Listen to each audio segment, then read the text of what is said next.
Bienvenue sur le podcast des atypiques sensibles, un podcast dédié à tous ceux qui n'entrent dans aucune case. Je suis Nadège, coach de vie certifiée spécialisée dans l'accompagnement des atypiques sensibles. Mon objectif au travers de ce podcast est de te permettre de mieux te comprendre et d'oser te montrer tel que tu es. Ensemble, allons faire briller ton unicité. Ici, pas de blabla, mais du peps, de la joie, de la créativité et beaucoup de bienveillance. Si ce podcast te plaît, laisse 5 étoiles et un avis, ça lui permettra de voyager et d'agrandir la communauté des atypiques sensibles.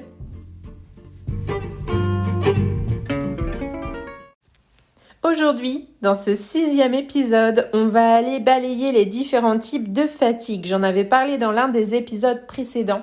C'est hyper important d'aller reconnaître le type de fatigue qui nous casse les pieds au moment où on ne se sent pas trop bien. Alors, différents types de fatigue, de quoi je parle ? Il y a la fatigue physique, la fatigue émotionnelle, la fatigue intellectuelle. On va déjà se pencher sur ces trois-là et puis on parlera aussi de la fatigue chronique parce que c'est quelque chose qu'on retrouve chez beaucoup d'atypiques sensibles. Alors, on peut aller explorer d'autres théories où il va y avoir un nombre de fatigues bien plus large, etc. Mais se concentrer sur ces trois-là, c'est déjà faire 80% du job. Donc, on va aller explorer déjà la fatigue physique. Alors, la fatigue physique, on la ressent comment ? Par une espèce de faiblesse musculaire, par une espèce de lassitude qui s'installe. On peut aussi avoir des douleurs au niveau du corps. On peut se sentir très vite fatigué. On peut même se sentir épuisé et on va ressentir un manque d'énergie. Pour la fatigue émotionnelle, c'est un petit peu différent. Les signes, ça va être l'épuisement émotionnel. Le moindre petit truc émotionnel qui vient nous percuter, paf, ça explose. Il peut y avoir aussi ce sentiment de dépression, d'irritabilité, d'être sous tension, d'être sans arrêt anxieux, de manquer d'intérêt pour les activités qu'habituellement on adore faire. Et puis, il peut y avoir un truc un petit peu casse-pied, ça va être les troubles du sommeil. Pour ce qui est de la fatigue intellectuelle, on va avoir d'autres signes encore. La difficulté à se concentrer, à maintenir son attention. Des troubles de la mémoire à court terme. Qu'est-ce que je suis venue faire là ? Je suis sûre que ça parle à beaucoup d'entre vous. Le manque d'enthousiasme. Ah, j'ai pas envie. La baisse de la motivation, on va pas être motivé, voilà, on n'a plus d'enthousiasme, on n'est pas motivé, puis on va se sentir irritable parce que franchement, ça nous casse les pieds un peu tout ça. Il va y avoir un manque d'efficacité dans les tâches intellectuelles aussi, on va avoir du mal à mener une tâche de A à Z sans être pollué par peut-être des choses qui se passent autour de nous. Et puis il va y avoir encore là les troubles du sommeil. Tout à l'heure, je parlais de fatigue chronique. On va s'y arrêter un petit moment. Parce que finalement, ça, les fatigues que je viens de vous citer, c'est les fatigues classiques qu'on rencontre chez tout le monde.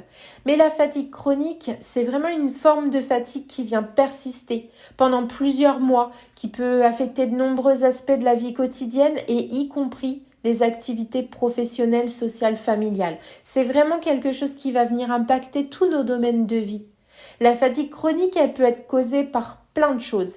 Le stress, la maladie, les troubles du sommeil, les troubles hormonaux, les troubles digestifs, les troubles immunitaires. Bref, tu l'auras compris, la liste, elle est énorme. Il faut savoir que la fatigue chronique, elle se distingue des autres formes de fatigue parce qu'elle est plus profonde, plus durable et elle peut être difficile à diagnostiquer et à traiter parce que forcément, quand on va se rendre chez un spécialiste, on va peut-être pas être fatigué énormément à ce moment-là. Et des fois, elle est associée à autre chose. La douleur, la dépression, l'anxiété. Voilà, ça peut venir ponctuer un autre symptôme. Et en gros, la fatigue chronique, c'est pas une fatigue ponctuelle. C'est vraiment un état général de fatigue persistant qui peut être causé par de nombreux facteurs et puis qui peut vraiment venir affecter de nombreux aspects de notre vie. Donc, on va avoir un état de fatigue général qui va être plus ou moins prononcé suivant notre fatigue émotionnelle, intellectuelle ou physique qui viennent s'y additionner. En cas de fatigue chronique, je vous recommande vraiment de consulter un médecin, déjà votre généraliste ou un spécialiste si vous avez l'habitude de voir un médecin de la douleur, un neurologue, etc. N'hésitez pas à leur en parler. Alors, c'est pas toujours facile pour eux d'évaluer sur une première impression. Donc, ils vont devoir vous poser des questions sur les symptômes, effectuer des examens physiques pour pouvoir écarter certaines choses, vous faire des tests pour déterminer la cause de la fatigue. Et en fonction des résultats, ils vont pouvoir vous recommander un traitement ou vous orienter vers un spécialiste pour des examens plus approfondis. C'est vraiment pourquoi je bafouille, parce que c'est un parcours par lequel je suis passée. Je sais qu'il y a certaines personnes qui vont pas être à l'écoute, on a l'impression de répéter toujours la même chose, mais franchement, c'est hyper important d'aller prendre tout ça en compte. Et hyper important de ne pas ignorer les symptômes de la fatigue chronique et de consulter pour obtenir un diagnostic et un traitement approprié, parce que ça permet vraiment de changer notre vie. Je vous propose de vous partager 4 exemples d'activités qui peuvent aider à lutter contre la fatigue émotionnelle. Alors, il y a l'exercice physique régulier. Vraiment, ça peut améliorer l'humeur, augmenter l'énergie, on booste certaines hormones et on va venir réduire le stress. La relaxation, la méditation, c'est des techniques qui peuvent vraiment aider à réduire l'anxiété et améliorer le bien-être émotionnel global. Ensuite, il faut penser à s'alimenter de façon saine parce que ça a un impact aussi sur nos émotions, sur notre énergie et ça vient réguler notre niveau de stress. Et puis, il y a la socialisation, passer du temps avec des amis, avec de la famille, tout ça c'est pareil. Ça peut aider à améliorer notre humeur, à oublier certaines choses qui nous polluent. Donc, vraiment, se distraire et vraiment maintenir un état d'esprit positif. Et pour la fatigue physique, ce qui est assez rigolo, c'est qu'il y a des trucs qui se recoupent. L'exercice physique régulier, ça peut aider à améliorer notre forme physique. Donc là, on retrouve l'alimentation saine, mais finalement, ça vient aussi nous fournir l'énergie nécessaire pour accomplir nos tâches au quotidien et réduire cette fatigue physique. Mais il y a aussi le fait d'avoir un bon sommeil. Si on a des troubles du sommeil, c'est important de se faire suivre là aussi parce que finalement, notre fatigue physique, sinon, elle va pas pouvoir s'atténuer par le fait de dormir.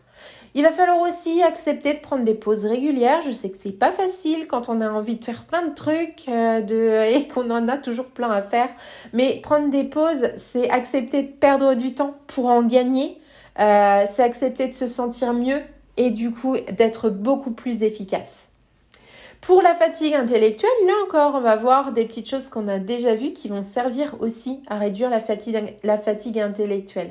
Le repos, le sommeil, avoir suffisamment de sommeil, c'est hyper important pour la concentration et la mémorisation. Faire de l'exercice physique régulier, mais finalement, ça va améliorer la circulation sanguine et l'oxygénation du cerveau et ça va réduire la fatigue intellectuelle. Donc là, on voit que ces deux-là, finalement, c'est peut-être les basiques. Et puis, il y a le troisième basique, l'alimentation saine. Parce que finalement, l'alimentation saine, elle va venir maintenir une capacité cognitive optimale. Elle va fournir les nutriments nécessaires pour le fonctionnement du cerveau. Donc là encore, c'est un inconditionnel. Et puis, le dernier petit point qui peut aider par rapport à la fatigue intellectuelle, ça va vraiment être de participer à des activités qui sont stimulantes pour nous. Donc si on aime lire et que ça nous stimule, que ça fait bouger notre créativité, que ça fait pop-up au niveau des idées, si on aime les puzzles, les jeux de société, il faut se maintenir des temps qui vont nous permettre de nous éclater un peu aussi.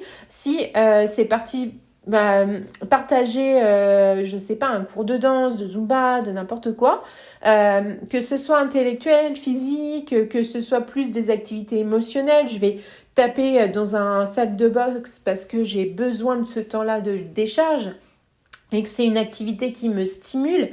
Voilà, en fait, il n'y a pas de bonnes activités, il y a des activités stimulantes et intéressantes pour chacun.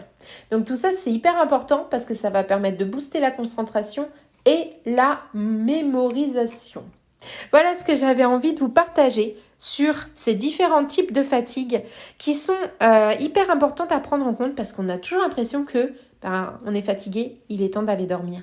Non, pas forcément. Ça peut se jouer sur d'autres pôles de notre vie. J'espère que cet épisode vous a plu. Si c'est le cas, n'hésitez pas à laisser 5 étoiles, un avis, à le partager pour permettre à d'autres atypiques sensibles de mieux connaître leurs différentes fatigues et de pouvoir mieux vivre au quotidien par le biais de ces petits tips.